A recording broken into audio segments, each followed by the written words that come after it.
Donc, l'histoire que je vais vous conter aujourd'hui s'appelle Le petit chat effrayé de la sorcière. Donc, cette histoire se passe dans un petit village près de la rivière Veuve pendant le temps où les gens n'avaient pas de cellulaire pour chatter avec leurs amis à l'autre bord de la ville. D'habitude, leurs camarades étaient ceux qu'ils pouvaient trouver à quelques maisons en bas de la rue. Ceci était vrai pour Tigeon Bonin et ses amis, dont leur relation semblait plutôt à celle de chats qui jouaient avec une souris de manière agressive tout en la gardant en vie. Quand même, ces gens restent toujours leur victime amicale, complètement aveugles à ce qui étaient leurs intentions. Au bout de la rue, il y avait une vieille maison toute wreckée, comme on dit en anglais, où vivait la vieille Madame Gigette. Selon les enfants résidents, elle était une sorcière affreuse. Moi j'ai entendu qu'on peut l'entendre ricaner comme une hyène dans la soirée. Puis moi, j'ai entendu dire que pendant la pleine lune, on peut la voir sortir de sa cave sur son balai. Personne ne savait vraiment à quel point les rumeurs étaient vraies, mais une chose était absolument certaine. Personne n'osait s'approcher de sa maison. Ben, cela c'était vrai jusqu'à...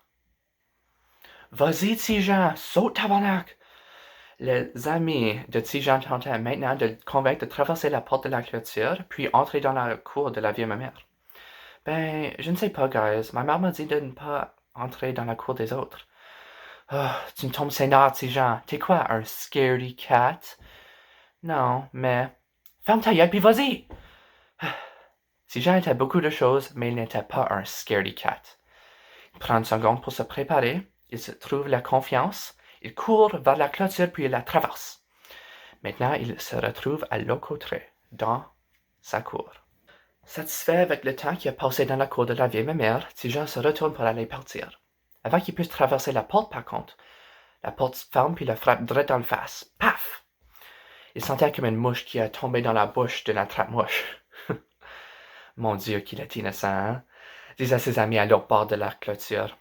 Sans avoir le temps de réfléchir à sa situation, Tijan se retrouve nez à nez avec une chat noire comme la nuit qui semblait prête à attaquer.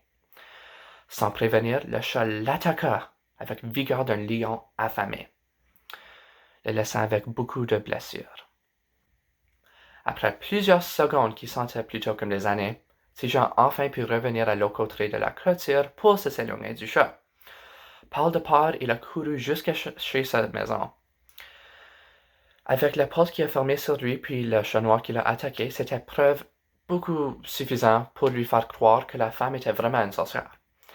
Ses amis l'ont regardé courir très loin et ont quasiment tombé malades à cause de leur rire. Le lendemain, ces gens se retrouvent avec le même groupe d'enfants. Ce ne serait pas la dernière de leur farce contre lui, mais ces gens resteraient quand même complètement aveugles à leurs intentions. Puis la fin.